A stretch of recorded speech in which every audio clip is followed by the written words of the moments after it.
resolveremos las preguntas que se enfocaron en el noviazgo o en la relación de pareja para, pues, concretar lo que ha sido el tema de este mes de febrero. Entonces, para eso he invitado también a mi papá que me ayude, para que me apoye hoy, porque son preguntas de verdad bastante interesantes. Bueno, tengo el privilegio de participar esta noche y sí quisiera decirles, mis hermanos, mis hermanas, que pongámosle mucha atención a lo que se diga, si es de acuerdo a la palabra. Esa es la recomendación que siempre le hago. Yo quisiera escuchar algunas cosas, de pronto usted quisiera escuchar algunas otras. Hay en medio de los jóvenes muchas expectativas y a los jóvenes les gustaría escuchar cosas que a su edad y según su estado les gustaría escuchar, que les permitieran cosas que su alma desea. Pero sé que a Jorge, a Mónica y este servidor no tenemos otra opción sino decir lo que dice la Biblia. Hemos aprendido que no podemos tener opinión propia cuando somos cristianos. Cuando somos cristianos no podemos tener conceptos u opiniones, no. Yo hace muchos años dañé el opinador, no opino. A mí me preguntan, pastor, ¿y usted qué opina? No, yo no opino, lo que diga la Biblia y ya. Así que es muy importante que pongan mucha atención en esta parte como siempre. Bueno, entonces, dentro de todo lo que hemos hecho, pues también apoyándonos en contarles cómo fue nuestro proceso del noviazgo.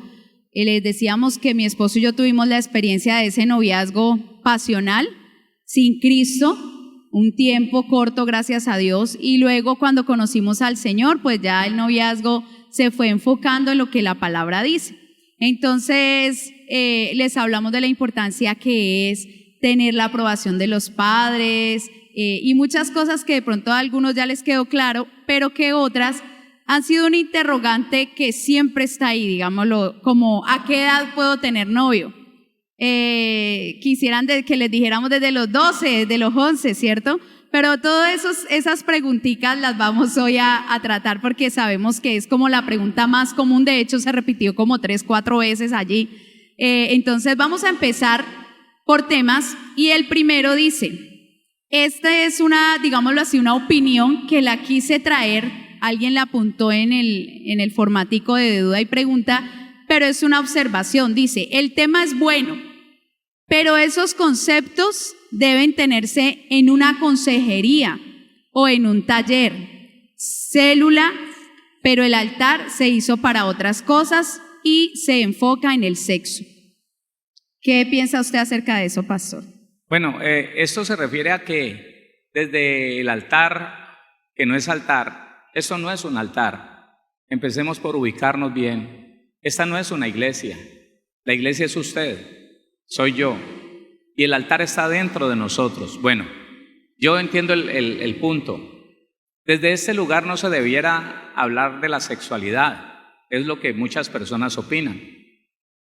Y quiero decirle, basado en lo que le puedo demostrar por la Biblia, que precisamente por no hablar de un tema como la sexualidad, desde lugares como esta tarima, como las tarimas de las iglesias, por eso es que el problema de la sexualidad es el de más alto índice en medio de la iglesia cristiana. Le voy a repetir esto. El problema de la sexualidad es el que más ocupa tanto a las parejas, estoy hablando de los esposos y esposas, como los solteros, separados, y todos en la iglesia, es el de más alto porcentaje. Entre todos los problemas de la iglesia, el de mayor importancia y el de más alto porcentaje es el de la sexualidad. Entonces, con todo respeto, yo le digo a las personas que tienen todavía el concepto del mito, óigame, del tabú, de que es que el tema de la sexualidad es pecado. No es pecado. No es pecado. La sexualidad la creó Dios. Y si aceptáramos que el tema de la sexualidad es pecado, diríamos que el Señor tiene algo malo, porque creó algo malo, algo oscuro, algo pecaminoso. Entonces, la sexualidad vino a ser tabú, vino a ser pecado entre los pecadores. en medio de una sociedad que quiso hacer las cosas en oculto y que al final terminó depravado, pero en oculto, y siempre ha tratado de hacer las cosas en oculto. Ahora, cuando nosotros vamos a la Biblia, nosotros vemos cómo Dios trata el tema de la sexualidad con una amplitud impresionante, con una libertad impresionante. Él no tiene tapujos ni nada de eso. La Biblia dice, en el Nuevo Testamento, en los Proverbios, en los Salmos, la Biblia habla de la sexualidad y habla con una libertad impresionante. Pero puede ser que las personas que tienen ese concepto de que no se debería hablar de estos temas en las tarimas de las iglesias estén o hayan sido impactados por personas, tal vez ministros importantes, que tomaron ese tema con vulgaridad, que hablaron de la sexualidad de una forma grosera, de una forma vulgar, terrible. Pero cuando uno usa el lenguaje de la Biblia, cuando uno usa el respeto que tiene Dios para hablar de todos los temas, quiero decirle algo, es necesario que se eduque más a la iglesia desde estos lugares con relación a la sexualidad. Es necesario que se le diga a los muchachos que sentir deseo no es pecado, que el problema es cuando se le quiere dar lugar a ese deseo de una manera incorrecta, de una manera no aceptada por Dios. Eso sí hay que dejarlo claro, pero hace falta más educación sexual desde un punto de vista bíblico. ¿Sabe por qué? Porque a nuestros hijos los están educando allá afuera, en los colegios, en las escuelas, en las universidades, desde un punto de vista pagano, desde un punto de vista perverso. Y entonces nosotros vamos a dejar que a nuestros hijos los críen y los eduquen sexualmente los paganos, los pervertidos, ¿sí? Y los que conocemos el tema santamente, los que podemos tratar el tema de un punto de vista de Dios, ¿nos vamos a quedar callados porque a alguien le parece que es pecaminoso y corrupto hablar del tema aquí? No, pues quiero decirle, al diablo mismo le gusta que eso no se hable, y que se hable solamente con una pareja cuando ya tiene el problema, un par de esposos cuando ya tienen la dificultad, cuando ya se separaron, cuando ya pecaron, cuando por la insatisfacción del uno o de la otra cayeron en adulterio. Sí, no lo diga en público porque evitan que yo me les meta y los ponga a pecar. No, perdóneme, pero llegará un día en que en todas las congregaciones de sana doctrina haya un espacio especialmente para educar a nivel bíblico la parte de la sexualidad, santamente, porque es que, escuche, mi hermano, mi hermana y los que están a través de las redes sociales, el sexo no es pecado, ni la sexualidad es pecado. El hombre fue el que la pervirtió. La sexualidad es la recompensa que Dios le dio a un par de esposos esforzados y valientes. Escuche, un par de esposos que se unieron para sacar adelante unos hijos, un hogar, que se esfuerzan, que trabajan. Oiga, que luchan. El placer sexual les fue dado a ese par de esposos como recompensa a un esfuerzo, a un trabajo, y se ha torcido por la ignorancia. ¿Sabe por qué los esposos están en sus hogares insatisfechos, con ganas de ver pornografía? Porque a la esposa le parece pecado todo. Porque al no hablar de una manera bíblica de ese tema, ella puede estar pensando que es pecado hasta dejar ver su cuerpo de su esposo, y le exige que apague la luz. Y como Dios no mandó eso, entonces se va dañando el corazón de ese hombre, sobre todo si no es cristiano, y termina en adulterio, y ella se queja y dice, pero ¿por qué mi marido? Bueno, porque usted no ha sido educada de acuerdo a la Biblia, que la Biblia dice no neguéis el uno al otro, que la Biblia dice no le pertenece, no tiene potestad el cuerpo de la mujer sobre su propio cuerpo, sino que la potestad la tiene el marido. De eso hay que hablar, de que es un compromiso, que la mujer no se puede negar por cualquier motivo, que el hombre no se le puede negar a su esposa por cualquier motivo, porque el cuerpo del hombre le pertenece a la mujer, es cuando ella pide, es cuando ella quiera. Esos temas no los hable, para que cada día se prolongue más la ignorancia y entonces produzca separaciones, que los muchachos se casen ignorantes y tengan frustraciones en esa área y tengan vergüenzas en esa área, para que de ahí en adelante queden improntados y ya no puedan funcionar bien. Eso le gusta al diablo, pero nosotros tenemos que hablar más de ese tema. La segunda pregunta dice, ¿los niños o niñas pueden hacer preguntas? Me imagino pues hablando del tema del noviazgo o sexualidad. Claro, siempre y cuando se les responda bíblicamente, porque en años pasados, en un ministerio X, se empezó a hablar del tema de la sexualidad, pero grotesco eso, vergonzoso. Mire, ¿sabe qué? Se hablaba con más cuidado en medio de las personas sin educación, por allá en un barrio deprimido. Se hablaba con más educación y con más cuidado que esos disqueministros hablando de la sexualidad. ¿Y sabe qué? Cuando se habla de esa manera, los niños y las niñas terminan contaminados, terminan influenciados por demonios de lujuria. Se puede hablar, escúcheme, con el lenguaje de la palabra, que hagan preguntas y se les va a contestar de acuerdo a la capacidad que ellos tengan de entendimiento, porque no se les puede ir diciendo todo lo que tienen que ver a un muchacho de 6, 7 años. Le doy un ejemplo. Yo empecé a hablarle a mi hijo, a ellos no, a Mónica y a Héctor Andrés no, porque era una educación diferente. Pero a mi último hijo, Daniel, empecé a hablarle de sexualidad a los 5 años, pero le hablaba lo que era necesario, lo que él podía entender, lo que podía llevar, lo que podía aprender, claro. Y así fui avanzando con él en la medida que fue creciendo, hasta que llegó el tiempo en que hablamos de todo es de todo, y con la Biblia, preparándolo para que no fuera un ignorante en la edad de la juventud, y bueno, después cuando llegara adulto no tuviera esa ignorancia, porque es que es lamentable cuando yo hablaba con mi mamá, que mi mamá decía que ella no sabía a qué iba en el matrimonio, a qué iba. Ahora, como no se les educa en la iglesia, ellos buscan por internet y no se educan, se pervierten. Yo he hablado con muchachos varoncitos de 12 años, pervertidos ya, porque le preguntaron al papá y el papá no les contestó. Cristianos, le preguntaron a la mamá y la mamá no les contestó. Fueron y averiguaron al internet y ahora tienen unos conceptos aberrantes de lo que es la sexualidad. No, los muchachos pueden preguntar y usted, adulta, mujer, papá, mamá, debería tener la capacidad de hablarle como habla la Biblia y contestarle las preguntas de ellos adecuadamente. Es que eso es algo importantísimo.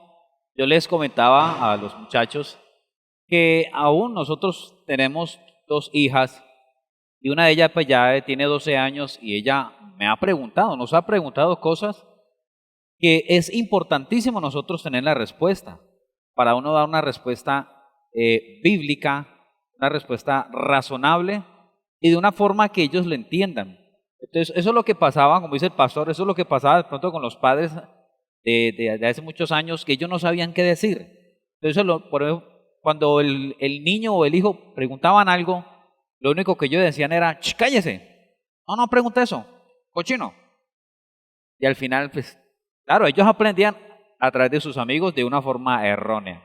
Y las niñas, por ejemplo, antes de que les llegue su periodo menstrual, a las niñas hay que explicarles, pero ¿a cuántas primero les llegó su periodo menstrual sin saber qué era eso? Y el susto que ellas se llevan, la confusión de su cabecita de no saber y entender lo que les está pasando. Y pues lo tremendo es que en la actualidad a las niñas les está llegando mucho más antes el periodo de lo que llegaba hace unos años atrás, ¿no? Hoy día eso está médicamente comprobado. Hablábamos con una ginecóloga cristiana y ella decía eso influye en la alimentación, influye también, pues hablando ya con mi papá, en muchas cosas espirituales que hoy se están viviendo, de por qué las niñas están menstruando a los 9, a los 10 añitos y a veces hasta los 8. Entonces esas son cosas que por eso se hace necesario que los niños sepan de sexualidad, se les hable. De hecho, mis papás, bueno, aunque ellos no eran cristianos, no me lo hablaron directamente, pero sí a través de un libro muy bonito, muy educado, muy completo de anatomía y demás. Explicaba todo lo que era el periodo menstrual, el embarazo, las relaciones sexuales, y allí fue donde yo entendí muchas cosas. Lamentable que hoy lleguen niñas a consejería diciéndome, a mí mis papás nunca me hablaron del tema y llegué hasta a tener relaciones anales y orales porque nunca me enseñaron nada de eso. Yo no sabía que era despertarme excitada o que yo me viera en una cantidad de situaciones porque mi mamá no me enseñó. porque ella no me dijo y primero me vi involucrada en relaciones sexuales, aún en la casa, con primos, con hermanos, sin saber del tema, porque no les hablaron de la importancia de guardarse, de cuidar el templo del Espíritu Santo, de todas sus partes íntimas, para qué es, cómo se llega al embarazo, cómo se tienen que cuidar ellas mismas, ¿sí? Porque a veces no les dicen, mire, ahí les va a producir unas ciertas sensaciones en sus partes íntimas, tenga cuidado. Desde muy pequeñito, por ejemplo, Verónica tiene 4 años y yo ya le he hablado de eso, de sus partes íntimas, de cómo las tiene que cuidar, de cómo ella ciertas partes no las puede ir tocando así de cualquier manera, no, que tiene que tener cuidado. Y eso es algo bien importante, por eso pues la pregunta me pareció bien interesante, Sí. que pregunten. ¿Los niños podemos preguntar también del tema? Claro, y de hecho los padres ya deberían de haber resuelto muchas preguntas en casa. Tenemos como padres el deber de estar bien educados, de acuerdo a la Biblia, para responder adecuadamente a eso.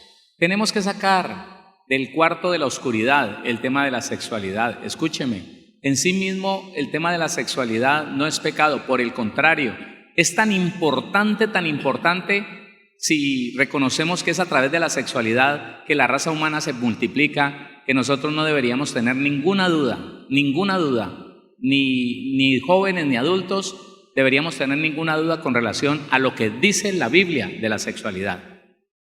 Bueno, viene ya una pregunta más sobre el tema. Dice, ¿cómo hacer para que llegue a mí la mujer indicada y que yo también sea el indicado? Sí, esta es la pregunta de un varón.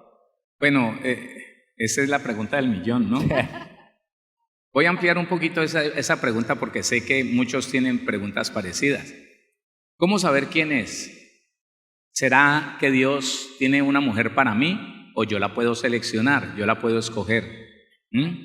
La gran pregunta. Porque es que si yo veo que una mujer yo le gusto, pero a mí no me gusta, entonces, ¿qué debo de hacer?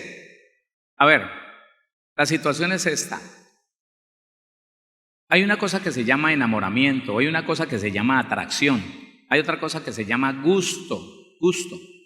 Una de las cosas que Dios pone en el hombre y en la mujer es la atracción, se atraen. Y se atraen por la forma de ser, se atraen por la forma de conversar, se atraen por el cabello, se atraen porque a ella le llamó la atención la voz de él. Ay, yo escuché la voz del hermano y me pareció como tan varonil que me llamó la atención. Él de pronto le vio el cabello, la vio por detrás y le vio el cabello y dijo, uy, qué cabello tan bonito. Y cuando la miró, le agradó. Puede ser ese el punto de encuentro, puede ser ese el punto de conexión, pero de ahí en adelante, si usted decide conocerse con esa persona, tiene que ser bajo los parámetros bíblicos, escúcheme, y se dará cuenta si es la persona que va a vivir con usted toda la vida, si hace un proceso, y ese proceso se llama escuela prematrimonial. La escuela prematrimonial tiene la capacidad de mostrarte si esa persona es la adecuada para vivir con ella toda la vida, para que te acompañe, para que sea el padre de tus hijos, la madre de tus hijos. En la escuela prematrimonial se saca a la luz muchas cosas que no se da cuenta la pareja solamente con charlar, con compartir una comida, con estar en la iglesia, con salir por ahí a comerse un helado. No. Entonces no nos damos cuenta que porque se siente un vacío en la boca del estómago cuando la vi. No. Eso se llama amor a primera vista y el amor a primera vista no es bueno. El amor a primera vista es la cuota inicial de las pasiones. Y cuando las pasiones se activan, se enceguece la persona y ya no puede mirar los defectos de la otra persona, no los puede advertir. Entonces yo me doy cuenta, o cualquier jovencito se da cuenta si esa jovencita es la que Dios tiene para usted, conociéndola. Y conociéndola sin involucrar la pasión, el deseo, la excitación, no. Porque cuando la excitación, el deseo, la pasión está de por medio, la persona no sabe, no es capaz de identificar si le conviene o no, no es capaz de verle los defectos. Se casan y entonces ya después de casados se dan cuenta que no era la persona adecuada porque no le vio los defectos, pues la pasión le evitó le impidió ver los defectos de esa persona, y ahí es donde nosotros vemos recién casados diciendo, no, es que a mí me engañaron, no, es que él no me dijo quién era, no, es que ella no me dijo que era así de mal genio, no, es que eso es terrible. Entonces usted se podrá dar cuenta si es o no es, no porque le guste mucho o muy poquito, se dará cuenta cuando haga el proceso de conocimiento. El uno al otro se conocen y pueden llegar a decidir, sí, yo estoy dispuesto a vivir toda la vida con esta mujer, y la mujer puede decir, yo estoy dispuesto a vivir toda la vida con este hombre. ¿Sabe qué? Me gusta estar al pie de él, me gusta estar al pie de ella, disfrutamos, somos amigos. Bueno, y ahí tendríamos que hablar de que un buen matrimonio se da en la base de la amistad, no en la base de las pasiones, del deseo, no. La cuarta pregunta dice, para casarse es necesario que el alma esté sana, pero si ésta no lo está, debe realizarse un proceso de sanidad interior. Es alguien que entiende, ¿no?, de lo que hemos estado hablando. La pregunta es, ¿en qué consiste un proceso de sanidad interior? ¿Debe hacerse en compañía de pastores? Bueno, primero le voy a decir una cosa. Jesucristo es todo lo que nosotros necesitamos. Más allá de Él no hay. El proceso de sanidad interior consta de dos partes. Una parte tiene que ver con tratar con las herencias que mis padres me dejaron. Las herencias de nuestros padres tienen que ver con informaciones genéticas, gustos por la comida, gustos por diferentes cosas. La información genética tiene que ver con lunares en el rostro,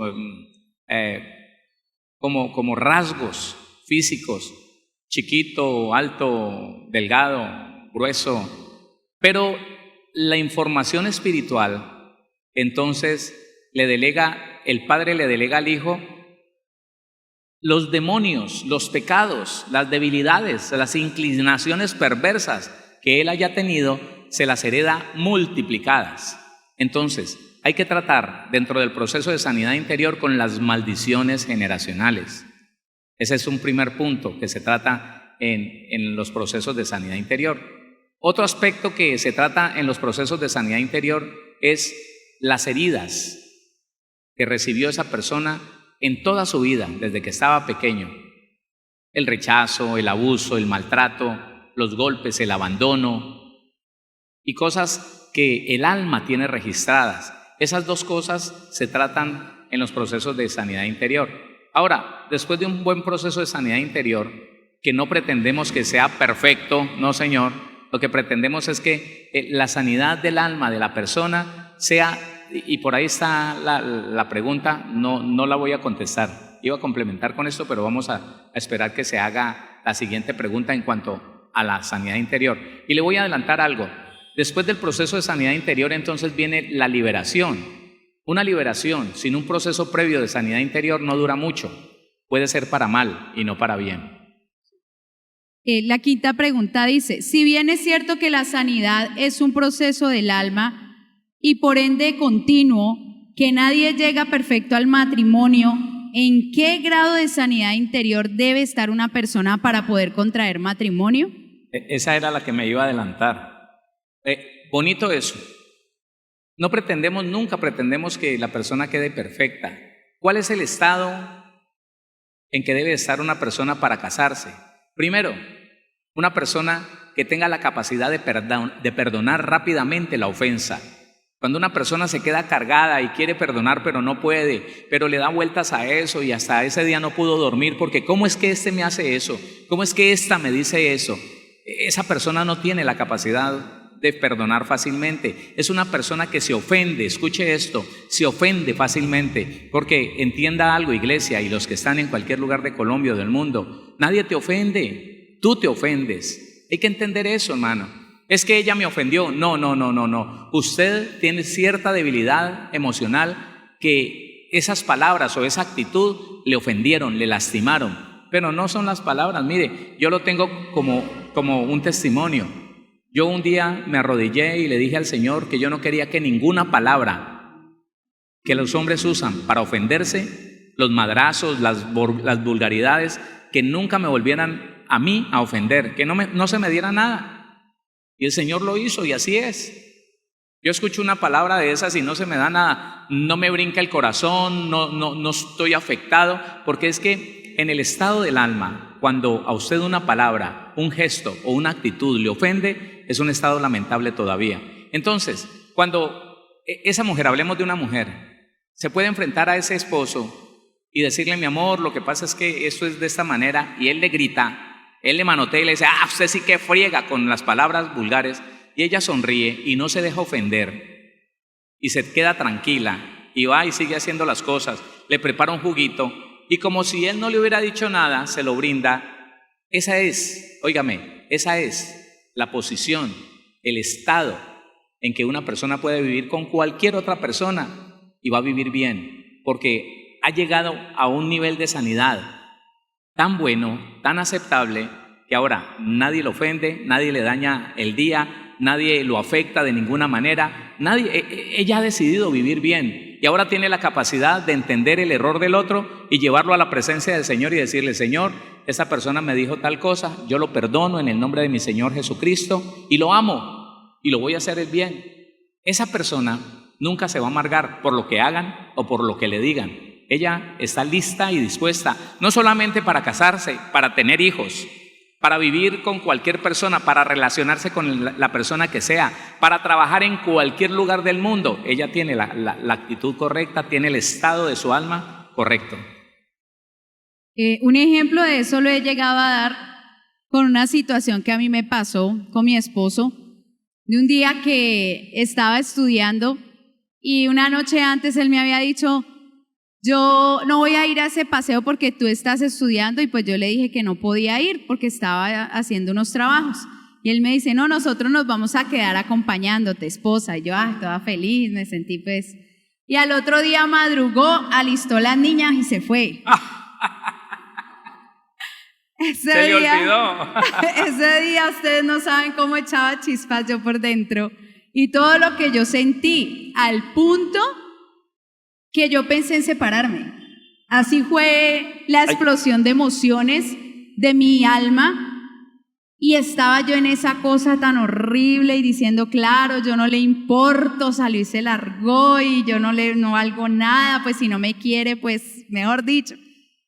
Y en esas hago un alto en esa ebullición de mi alma y digo: Señor, ¿qué es lo que me está pasando?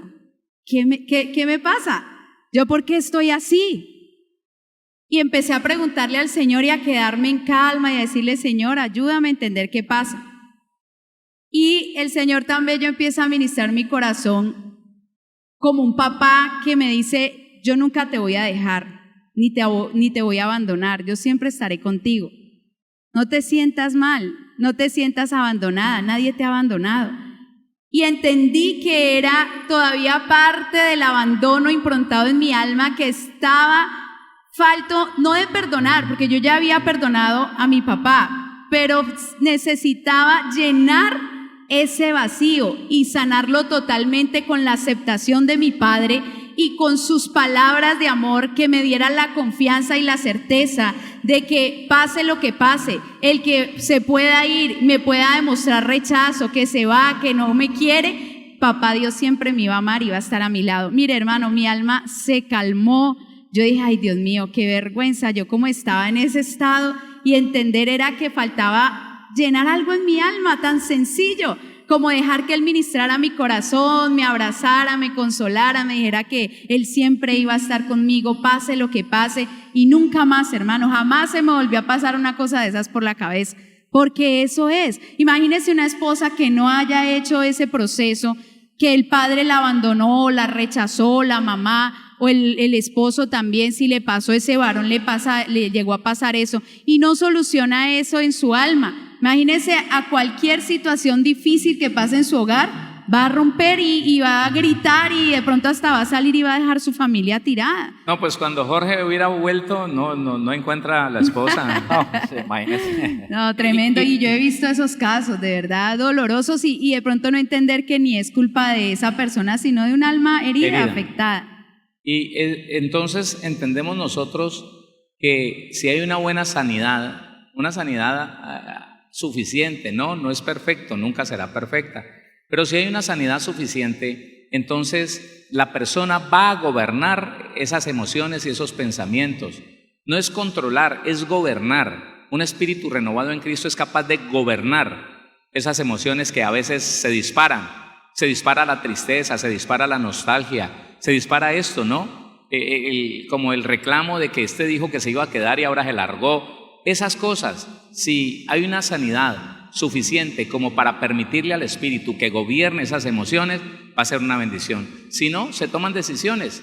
Cuando el alma está herida, entonces eso en vez de ser gobernado por el espíritu, no, toma lugar, toma poder, se agranda esa situación y se toman decisiones, no siempre buenas. Esa es la situación. Algo que nosotros hemos aprendido y que ha sido de mucha bendición es que hemos aprendido en algún momento de la semana, tomamos cuenta, digamos así. Entonces yo le pregunto a mi esposa, mi amor, ¿cómo estoy? ¿Cómo he estado? ¿Qué me ha visto? ¿He estado? ¿Cómo me he sentido? Entonces, alguna cosa me dice. No, tal día vi esto, ¿cómo así? Tal cosa vi esto, o lo mismo, ella a veces me pregunta, ¿cómo he estado? Y eso hace que pues la unión de los dos mantenga bien. Por ejemplo, hemos aprendido también a no dejar que de pronto algo que pasó en el día y que nos disgustamos, no dejar pasar siquiera 2 días, porque eso se va poniendo más fuerte. Pasar 2 días, 3 días sin hablar del asunto. ¿Por qué razón? Porque uno siente cuando la persona está indiferente, sea ella hacia mí o sea al revés. Entonces yo ya sé que algo está pasando, o ella ya sabe que algo está pasando conmigo. Entonces nos sentamos por la noche y ya cuando las niñas están durmiendo, bueno, ¿qué pasó? ¿Por qué estaba así? Y nos ponemos a cuenta. Entonces eso no le da lugar al diablo y a que el orgullo se crezca y entonces yo ya no hablar con ella. Mi orgullo es que yo no voy a hablar con ella y me tiene que pedir perdón. Eso es terrible. Bueno, vamos con la pregunta número 6. ¿Cómo se hace la sanidad generacional y espiritual? Bueno, tiene que ver con lo que dije ahora, ¿no? La sanidad consta de 2 partes. El tratar con maldiciones generacionales y tiene que ver primero con el reconocimiento. Póngale cuidado que esta pregunta es como una pregunta clave. ¿Cómo se hace el tratar con las maldiciones generacionales? ¿Cómo se es libre de las maldiciones generacionales? La Biblia dice en Levítico capítulo número 16, Levítico capítulo número 16, el versículo 20 y 21, y dice así, 16:20, cuando hubiere acabado de expiar el santuario y el tabernáculo de reunión y el altar, hará traer el macho cabrío vivo, y pondrá Aarón sus 2 manos sobre la cabeza del macho cabrío vivo, y confesará sobre él todas las iniquidades de los hijos de Israel, todas sus rebeliones y todos sus pecados, poniéndolos así sobre la cabeza del macho cabrío, y lo enviará al desierto por mano de un hombre destinado para esto. En este momento, cuando Jehová Dios saca al pueblo de Israel de Egipto, donde estuvo por 420 años, Dios sabe mejor que nadie que ellos salen contaminados de prácticas de idolatría, de prácticas de paganismo, de adoración a dioses paganos, y que ellos vienen con una carga ancestral y una maldición ancestral por esa adoración. Entonces pone al sacerdote, al sumo sacerdote de ese tiempo, Aarón, lo pone a que en una tipología de Jesucristo el Señor, el animalito, le imponga las 2 manos encima y le traslade, confesando. Esa es la cantaleta que traigo desde hace tiempo, confesando, no pidiendo perdón, confesando las iniquidades, que son los pecados que se trasladaron de padres a hijos. Señor, yo y mi casa hicimos esto. Ahora le voy a puntualizar eso. Las rebeliones, Señor, nos hemos rebelado a nuestros padres, nos rebelamos a las autoridades, nos rebelamos a ti, a tu palabra, nos rebelamos, Señor, a todo. Y los pecados, ¿cuáles son los pecados? Allí está Gálatas capítulo 5, versículo 19 al 21, donde los pecados están consignados en las obras de la carne. Entonces, déjeme decirle esto. Y voy a completar la pregunta, una de las preguntas anteriores. Si nosotros tuviéramos una comunión cercana con Dios, si nos hubieran enseñado a tener una cercana comunión con Dios, si tú escuchas la voz del Señor, tú no necesitas ir donde ningún pastor. Lo que nosotros hacemos como consejeros es acercar al aconsejado a la presencia del Señor. Decirle, mire, escuche estos audios e identifique las cosas que pueden haber en su vida. Y cuando ya las tenga identificadas, escritas en un cuaderno, acérquese al Señor, enciérrese y dígale, Padre, aquí estoy. Estoy en el nombre de Jesucristo, tu Hijo, el que me salvó, el que me justificó con su sangre, y quiero contarte la confesión, contarte. Entonces déjeme decirle algo si usted lo quiere hacer y no quiere tener que ver nada con ningún consejero ni con nadie. Escuche, tiene que creer que Dios lo está escuchando, tiene que creer que Jesucristo lo justificó con su sangre, tiene que creer que usted es heredero de Dios, que tiene derecho a las cosas mejores, a la libertad, a la sanidad, a ser libre de las consecuencias de las maldiciones de sus padres. Y entonces, en esa medida, usted le va a contar al Señor pecados que usted no conoce. Escúcheme, este ha sido el problema para muchas personas. Pastor, ¿y cómo voy a confesarle yo al Señor los pecados de unos antepasados que yo no sé qué hicieron? Déjeme decirle algo, iglesia, cuénteselos todos. Dígale al Señor que usted y la casa de su padre cometieron todos los pecados. Puntualíceselo, Señor, en el pecado sexual. Yo y la casa de mi padre, Señor, fornicamos, adulteramos. Cuando vamos a Nehemías, él se incluye allí, porque Nehemías es consciente de que él estaba en los genes de sus antepasados cuando ellos pecaron, y que él arrastra una información de pecado. Entonces, la forma correcta es, Señor, Padre mío, confieso que yo y la casa de mis padres adulteramos, fornicamos, cometimos inmundicia, cometimos inmoralidad. Señor, en mi familia han existido violaciones de niños, han existido todo lo que se le ocurra. Porque es que, ¿sabe qué? Son más de 32 personas que están involucradas en esas 4 generaciones atrás. En los pecados de muerte, Señor, homicidio, Señor, mandamos a hacer brujerías para matar a otros, Señor, hicimos abortos voluntarios, eso es matar, eso es homicidio. Señor, cometimos todo, confiéselo todo. Así entonces se trata con las maldiciones generacionales. ¿Qué dice la Biblia? Que el que confiesa su pecado y se aparta alcanzará misericordia. La Biblia nos enseña que los pecados no confesados de nuestros antepasados trajeron consecuencias a nuestra vida, y que cuando nosotros confesamos los pecados de nuestros antepasados, entonces ese pecado, esas consecuencias, el derecho legal que los pecados no confesados de nuestros antepasados le dieron a un demonio, a 2, a 3, a 5 demonios, ese derecho legal se quita. Escuche, yo le voy a poner como ejemplo esto. Nehemías preguntó por Jerusalén y por los que habían quedado en sus alrededores, y le dijeron, mire, todo el que se acerca a levantar una puerta en la ciudad de Jerusalén, Sanbalat y Tobías los matan, tienen derecho, los matan. De cada judío que se acerca a querer reconstruir a Jerusalén. ¿Por qué? Por el pecado que sus antepasados cometieron. Ya iban más de 60 años en ese tiempo. Y Nehemías, muy entendido en la Biblia, en esto que les estoy leyendo aquí, Nehemías se arrodilla y hace la confesión. Abre tus ojos, escúchame, Señor. Sí, porque yo estoy aquí para confesar los pecados de tu pueblo Israel, de tus hijos Israel. Sí, yo y la casa de mi padre hemos pecado, en extremo nos hemos corrompido y no hemos obedecido los mandamientos, estatutos, preceptos que le diste a Moisés tus siervos. Hace la confesión. En ese mismo momento, el derecho legal de los demonios para no dejar reconstruir a Jerusalén, para no permitir que nadie se acercara a levantar una puerta en Jerusalén, es quitado por la confesión de un hombre. Y en ese momento se abre la puerta que estaba cerrada.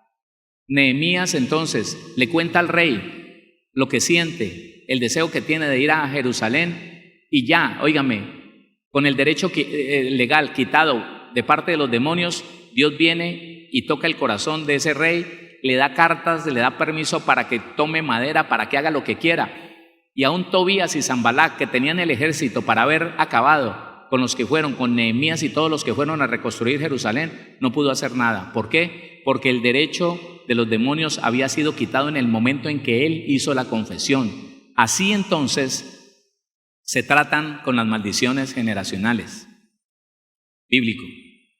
Primera carta de Juan 1:9 lo dice, usted lo puede leer. Si confesamos nuestros pecados, Él es fiel y justo para perdonar nuestros pecados y limpiarnos de toda maldad. Esa maldad puede venir, obviamente, generacional y también por pecados propios. ¿Seguimos? Bueno, la siguiente pregunta dice, si una pareja de jóvenes sin casarse llegan a la iglesia juntos, están conviviendo y al escuchar la palabra se dan cuenta o entienden el pecado que están cometiendo, ¿qué deben hacer?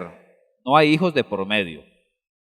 Qué buena pregunta. ¿Qué deben hacer un par de muchachos que llegaron en fornicación? Así se llama. La Biblia la llama así, yo tengo que llamarla así. Llegan teniendo relaciones sexuales, no tienen hijos. ¿Qué deben hacer? Aquí hay un problema que les quiero explicar. Muchos pastores te dirían, no, sencillo, cásense. Y no es así. No es así. Le voy a decir cuáles son las implicaciones de esos malos consejos, de estas malas concepciones de lo que es el pecado. La Biblia en ninguna parte dice, el que encubre su pecado no prosperará, eso lo dice. Mas el que fornica y se casa alcanzará misericordia. La Biblia no dice eso. La Biblia no dice que el matrimonio es la solución al pecado. La Biblia no dice que el matrimonio es el perdón al pecado. No, la Biblia dice, mas el que lo confiesa y se aparta alcanzará misericordia. ¿Qué tiene que hacer aquellos que llegan en fornicación, en relaciones sexuales no dentro de la voluntad del Señor? Se tienen que separar, confesar su pecado, decirle, Señor, yo llegué a este lugar, he entendido tu palabra, ahora me doy cuenta que ando mal, ando en pecado, que ando cometiendo fornicación. Tu palabra dice que el que confiesa su pecado y se aparta alcanzará misericordia. Yo estoy confesando mi pecado y me voy a apartar. Me voy a apartar y hay una ventaja en esto, otra ventaja, que usted no sabe.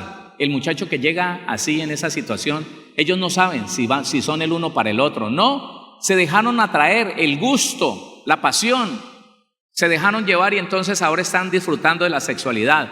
Pero en el momento que ellos se separan y empiezan a hacer un proceso serio de sanidad interior, pero también la escuela prematrimonial, ellos se van a dar cuenta si sí o no son el uno para el otro. Es una ventaja.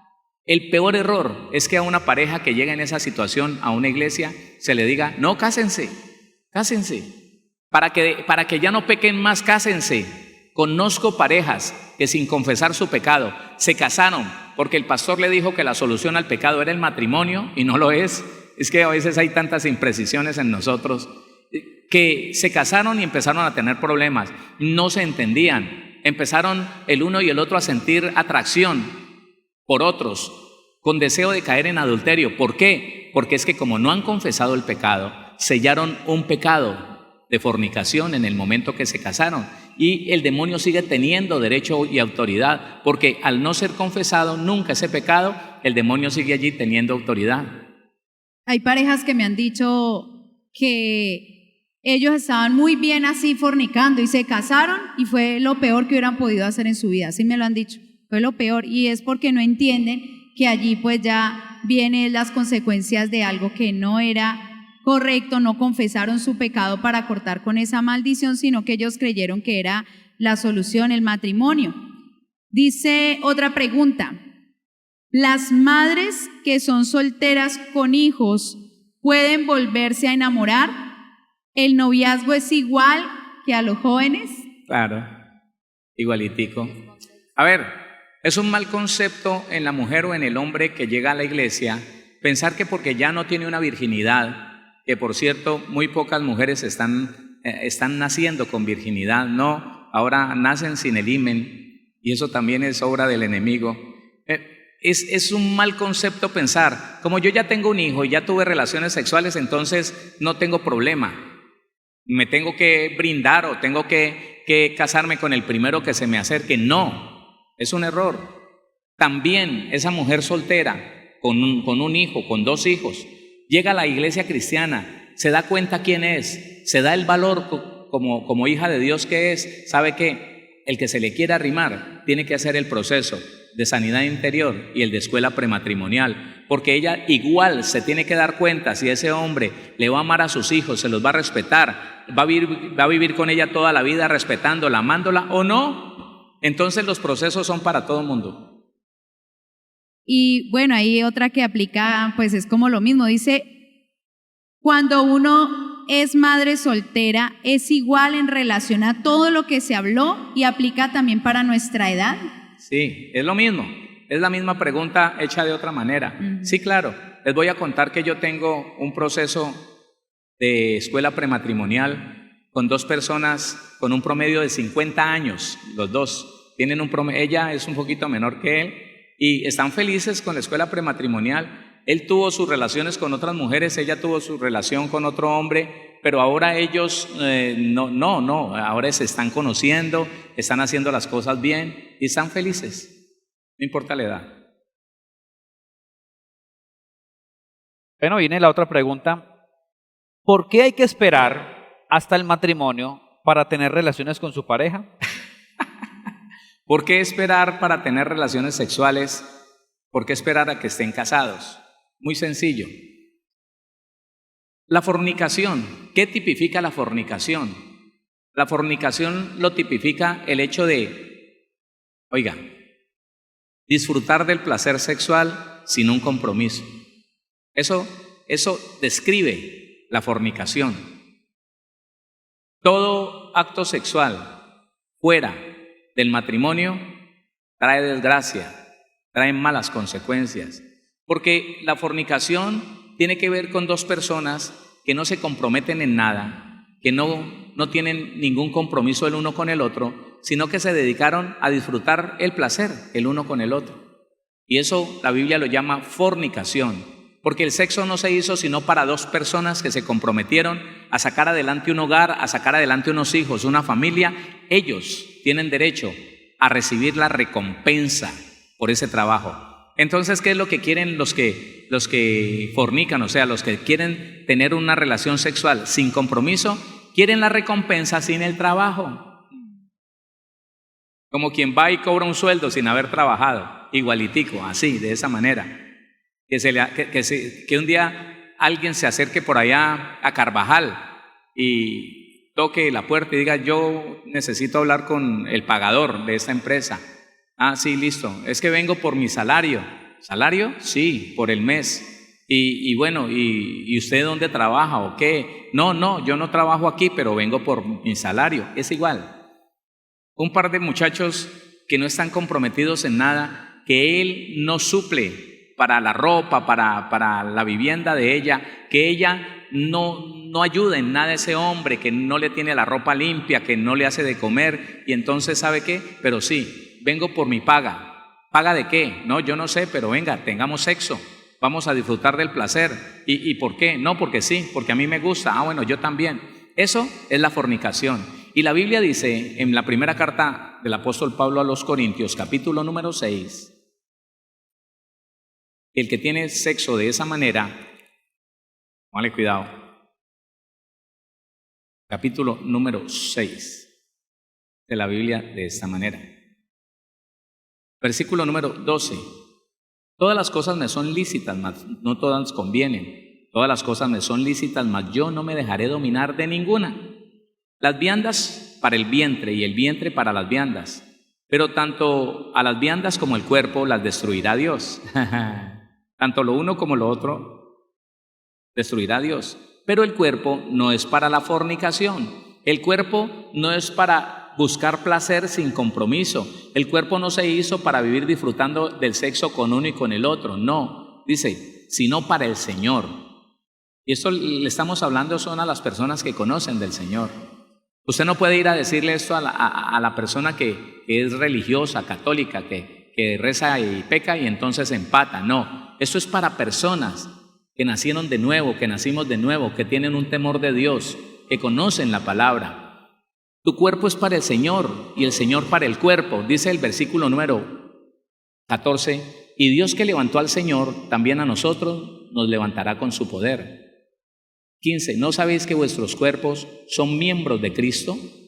¿Quitaré pues los miembros de Cristo y los haré miembros de una ramera? De ningún modo. Venga, sin ofender, escúcheme, sin ofender. ¿Sabe qué está diciendo la Biblia aquí? Y no solamente lo dice aquí, en muchos lugares del Nuevo Testamento y del Antiguo Testamento lo dice.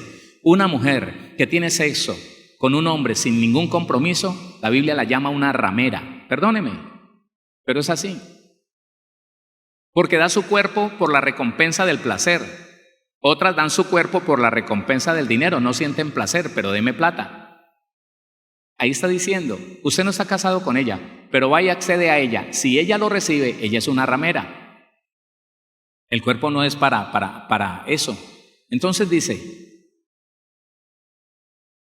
¿o no sabéis que el que se une con una ramera es un cuerpo con ella? Porque dice, los dos serán una sola carne. Pero el que se une al Señor, un espíritu es con él. Huid de la fornicación. Ya sabemos que la fornicación es tipificada por el placer sexual sin un compromiso serio. Bueno. Huid de la fornicación. Cualquier otro pecado que el hombre cometa está fuera del cuerpo, mas el que fornica contra su propio cuerpo peca. Y aquí les quiero decir algo.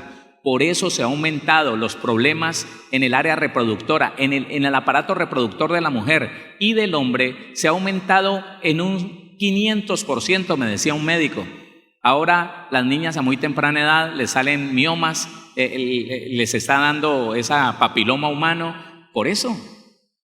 Porque cuando la niña sin una buena educación tiene sexo con un muchacho desde temprana edad, 10, 11, 12, 13, 14 años, ella está pecando contra su propio cuerpo. ¿Y quién va a recibir la consecuencia de ese pecado? Pues su cuerpo.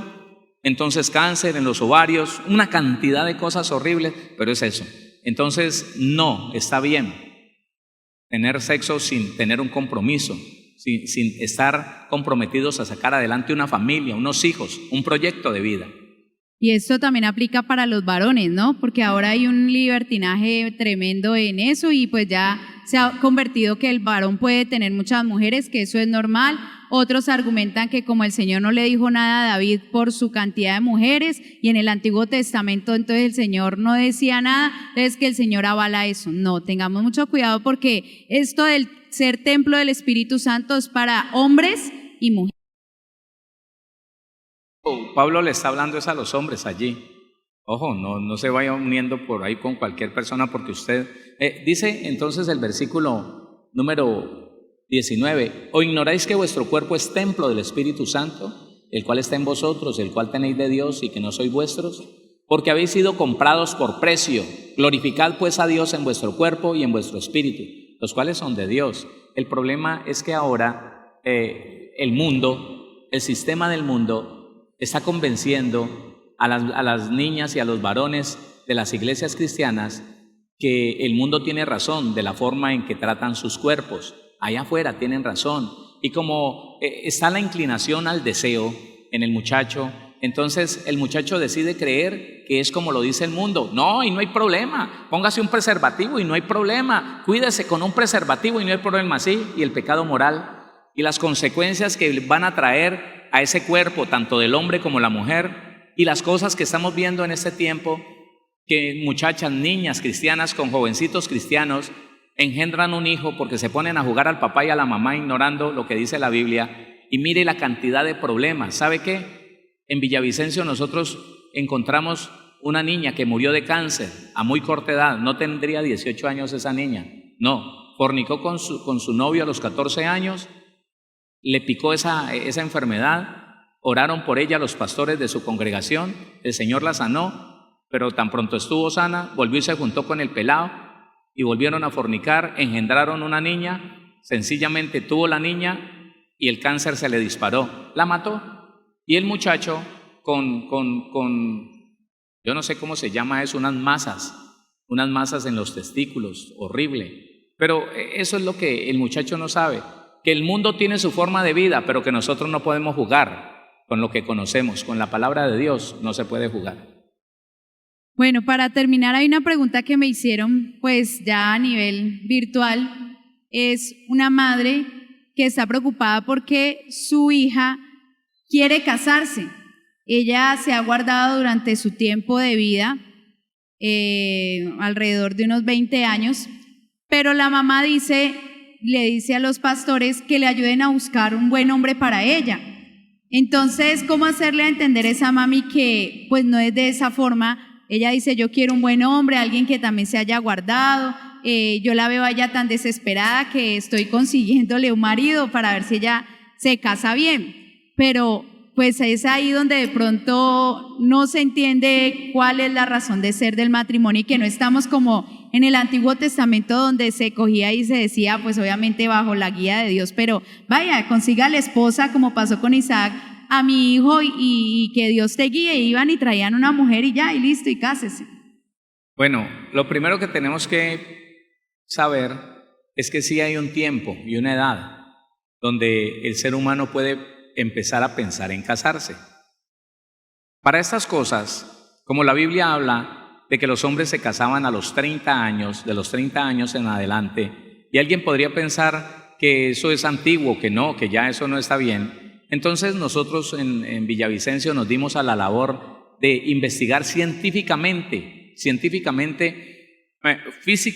cuándo el hombre o la mujer están maduros, cuándo están maduros. Resulta que coincide el hecho de que los órganos, todos, sobre todo los órganos genitales, tanto de la mujer como del hombre, alcanzan su madurez entre los 23 y 25 años. Su madurez, póngale cuidado. Y cuando vamos a hablar de la mente, cuando vamos a hablar del intelecto del ser humano, cuando toma una madurez, también científicamente nos dimos cuenta que el lóbulo frontal, donde se procesan las decisiones que se van a tomar, escúcheme, no está maduro sino entre 23 y 25 años. Solamente un muchacho de 25 años toma decisiones sabiendo realmente, escúcheme, conociendo realmente las consecuencias que le va a traer esa decisión. Antes de esa edad se toman decisiones sin pensar, se toman decisiones y como que no son responsables en eso. Entonces empecemos por ahí. Una buena edad para casarte tiene que estar entre los 23 y los 25 años. Ahora, hablando de la situación de esta niña, eso también es ansiedad. Si algo se ha disparado en esta pandemia dentro de la iglesia es la ansiedad. La ansiedad, ansioso, estar necesitado, estar desesperado, querer algo rápidamente, con afán. Una niña de 20 años, Dios mío, no está lista para nada y ya está desesperada. ¿Sabe por qué? Porque dentro dentro del diseño de ese espíritu inmundo que produce ansiedad en los muchachos que no tienen sanidad interior, y hay que recomendarle a esta niña que pase por un proceso de sanidad interior, ¿sabe qué? Se produce la ansiedad. Y la ansiedad no solamente es estar ansioso por lo que va a pasar mañana, sino estar ansioso por lo que no ha sucedido. Yo quiero esposo ya, yo quiero esposa ya. Mire, y ese diseño hace que muchachas tan jóvenes como esta, niñas tan jóvenes como esta, sientan que el tren las está dejando. Terrible, hermano. Pensar que una niña de 25 años ya esté desesperada, ya esté como que me va a tocar salir a la calle a ver qué mundano me mira porque me dejó el tren y yo quiero una familia. Qué terrible eso, hermano. Qué horrible. Escúcheme, aquí en esta congregación, yo preparé 3 parejas. Las mujeres en esas parejas, ninguna de ellas rebajaba de los 40 años. Escuche. Y sus esposos en esas 3 parejas, ninguno superaba los 32 años. Se prepararon y esas 3 parejas hoy son felices. Esas parejas, mire, supieron esperar, no se pusieron con afanes, con desesperación. Y hoy en día usted les pregunta y dicen, no, una bendición. No, una bendición. No hay problemas que no podamos superar. No hay situación que no podamos superar. Son gente madura, son personas que saben a lo que se casaron, claro, y son conscientes de que ese hombre es para toda la vida y esa mujer es para toda la vida. Pero entonces cuando viene esta ansiedad, cuando viene esta desesperación, es urgente que se haga una sanidad interior en esta niña y que se le haga entender que está en el peligro más terrible de tomar una mala decisión. Terrible, esa ansiedad no lleva a nada bueno. Y eso es un espíritu, bueno, el príncipe de la potestad del aire, poniendo un ambiente como de afán, como que, uy, usted se quedó, uy, ya usted, no, usted se la dejó el tren, se volvió viejita, 20 años. No ha empezado ni a vivir, escúcheme, creo que no ha terminado ni siquiera la carrera universitaria y ya en ese afán, por favor.